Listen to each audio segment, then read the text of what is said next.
নমস্কার, আমি Mridurima Hazra. Welcome back to my YouTube channel গীতবাণী।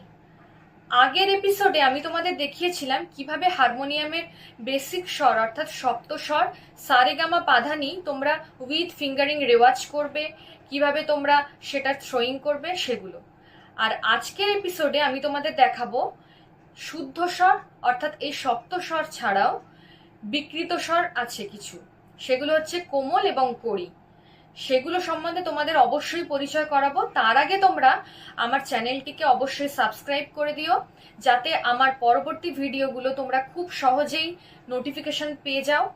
আর চ্যানেলটিকে ভালো লাগলে তো সাবস্ক্রাইব করবেই, তার পাশাপাশি আমার ভিডিওগুলোকে লাইক এবং শেয়ার করে দিও অবশ্যই। আর এবারে আমি তোমাদের বলি যে এই যে হারমোনিয়ামে শুদ্ধ স্বর কোনগুলো, যেগুলো আমি তোমাদের আগের এপিসোডে দেখিয়েছিলাম। সা রে গা মা পা ধা নি সা নি, এই যে সপ্তস্বর, এই সপ্ত স্বরগুলোকেই বলা হয় হারমোনিয়ামের শুদ্ধ স্বর। সা রে গা মা পা ধা নি, এই সাতটা স্বরকে বলা হয় হারমোনিয়ামের শুদ্ধ স্বর। আর বিকৃত স্বর কোনগুলো? বিকৃত স্বর দুই ভাগে বিভক্ত, কোমল এবং কড়ি। এই কোমল স্বর হচ্ছে চারটে আছে, রে গা ধা নি, আর কড়ি স্বর একটা আছে মা। সেগুলো সম্বন্ধে ইন ডিটেলস আমি তোমাদের পরে বোঝাচ্ছি, পরে দেখাচ্ছি।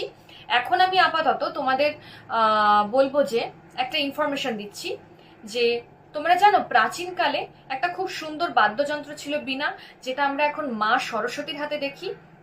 সেই বীণাতে 36 ইঞ্চি তার থাকে।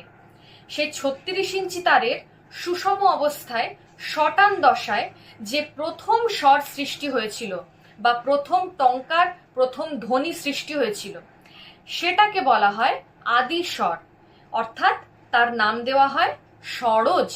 এই সরোজ অর্থাৎ সা, যেটাকে আমরা এখন সা নামে চিনি, সেই স্বরটা আমাদের প্রথম তৈরি হয়েছিল। সা, এই সা হচ্ছে আমাদের আদিস্বর, অর্থাৎ এই সাকে আমরা সরোজ নামেও চিনি। আমরা খুব সহজে বলতে পারি সা এর ভালো নাম হচ্ছে সরোজ। এরকম সা এর মতন প্রত্যেকেরই একটা করে ভালো নাম আছে। সেরকম রে, রে হচ্ছে ঋষভ, ঋষভ থেকে উৎপন্ন হয়েছে। সেরকম গা গান্ধার, মা মধ্যম, পা পঞ্চম, ধা ধৈবত, আর নি নিষাদ। এই প্রত্যেকেই কিন্তু সংস্কৃত শব্দ। এই সংস্কৃত শব্দ থেকে এদের উৎপত্তি হয়েছে। এবার এই প্রত্যেকটা স্বরের প্রধান দেবতা আছেন। সেরকম সায়ের প্রধান দেবতা হচ্ছেন অগ্নিদেব। যেরকম আমরা বলি ওম স্বাহা, সেরকম তার হচ্ছে অগ্নিদেব সায়ের প্রধান দেবতা। রে অর্থাৎ ঋষভ, ঋষভের প্রধান দেবতা হচ্ছেন ব্রহ্মাদেব বা ব্রহ্মদেব।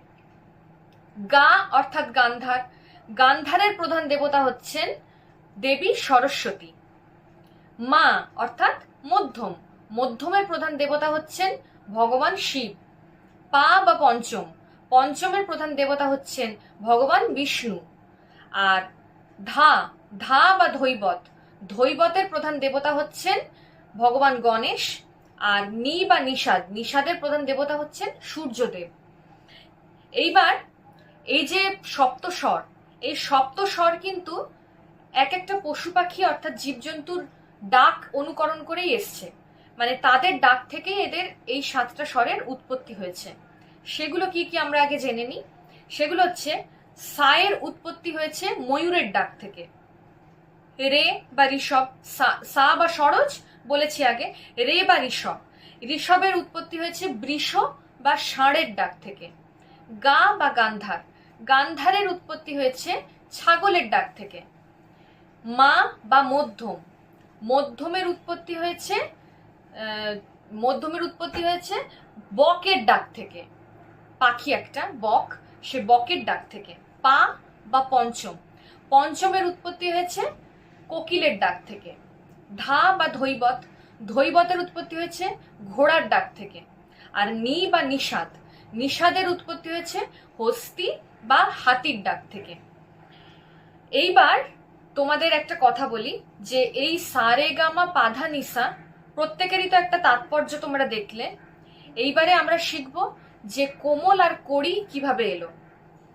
এই যে 36 ইঞ্চি যে তার বিনার, এই 36 ইঞ্চি তারের মাঝ বরাবর অর্থাৎ 18 ইঞ্চিতে বাঁধ দিয়ে যে প্রথম স্বর সৃষ্টি হয়েছিল, সেখান থেকে সরোজের উৎপত্তি হয়েছিল। সরোজ অর্থাৎ সা স্বরের উৎপত্তি হয়েছিল।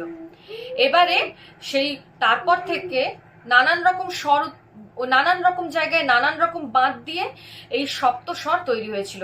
সেখান থেকে সঙ্গীত উপযোগী স্বরগুলোকে নিয়ে আমাদের এই সা রে গা মা পা ধা নি এই 7টি স্বরের উৎপন্ন করা হয়েছিল। এবার সেই 7টি স্বর তৈরি করতে গিয়ে নানান রকম বিকৃত স্বরও তৈরি হয়েছিল। সেই বিকৃত স্বরগুলি কি? সেগুলো হচ্ছে রে গা ধা নি, আর এইগুলো হচ্ছে কোমল স্বর, আর মা এইটাকে বলা হয় কড়ি কড়ি স্বর। এবার এইগুলো সম্বন্ধে আমি তোমাদের ডিটেলস আলোচনা করে বা বুঝিয়ে আমি প্র্যাকটিক্যালি দেখাচ্ছি, তোমরা সবাই সঙ্গে থাকো। এসো আমরা তাহলে শুদ্ধ স্বর আর বিকৃত স্বর সম্বন্ধে পরিচয় করে নিই। শুদ্ধ স্বর কোনগুলো?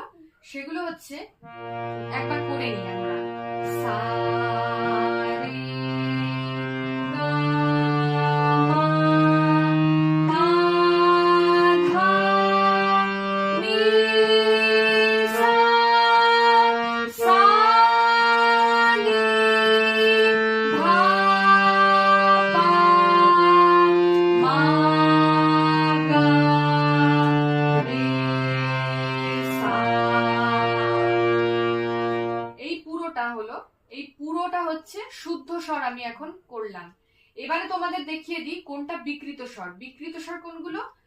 রে রে গা মা ধা নি, এই কটা হচ্ছে বিকৃত স্বর।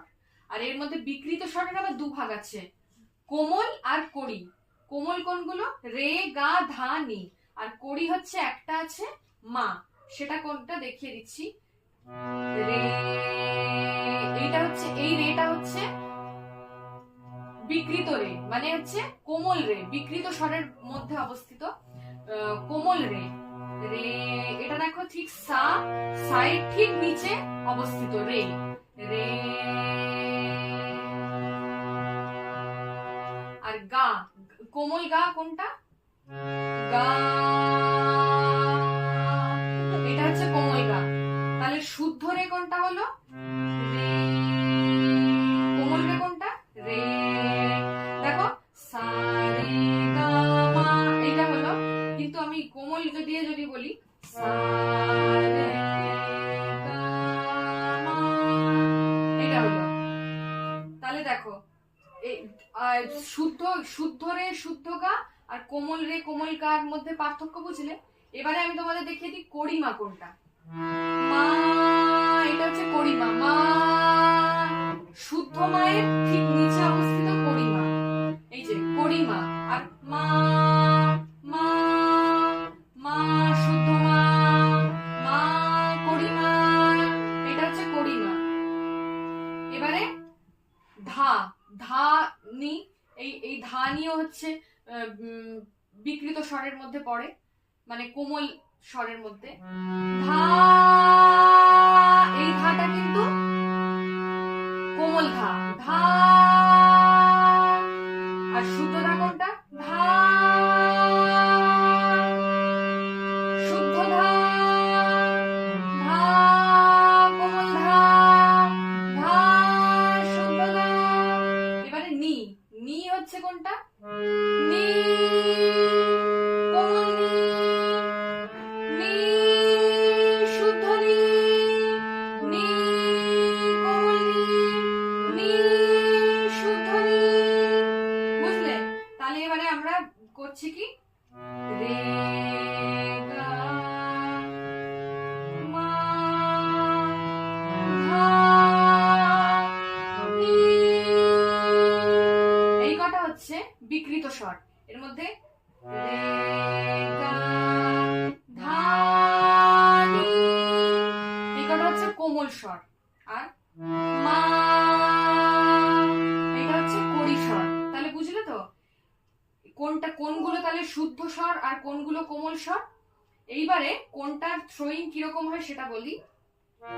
সা থেকে যদি কোনো শুরু হয়, সা থেকে যদি কোনো শুরু হয়, তাহলে সায়ের পরে রেটা বা কোমল রে কিভাবে তোমরা বলবে? সা রে রে, এরকম করে। গা, এরকম করে বলবে। গা। আর মা, মা।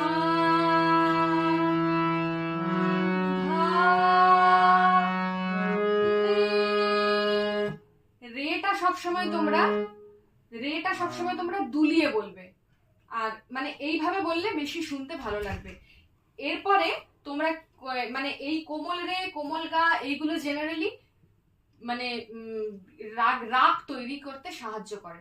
মানে এরপরে তোমরা যখন ছোট ছোট রাগ শিখবে, সেগুলোতে তোমরা এইগুলোর ব্যবহার বেশি দেখতে পাবে। এই হচ্ছে কোমল গা, শুদ্ধ গা, কোমল রে, শুদ্ধ রে, মানে কোমল স্বর, শুদ্ধ স্বরের পার্থক্য। তাহলে আশা করি তোমরা সবাই বুঝতে পেরেছো কোনটা কোমল রে, কোমল গা, কোমল ধা, কোমল নি আর কড়িমা। ঠিক আছে, তাহলে আজকে এই পর্যন্তই থাক। পরের ভিডিওতে আমি তোমাদের দেখাবো কিভাবে তোমরা এই শুদ্ধ স্বর, কোমল স্বরের ভ্যারিয়েশন করে বা শুদ্ধ স্বরের দিয়ে কি করে তোমরা নিজেরা অলংকার তৈরি করতে পারো ছোট ছোট। তাহলে সবাই ভালো থেকো, ভিডিওটা এই পর্যন্তই থাক, পরের এপিসোডে আবার দেখা হচ্ছে।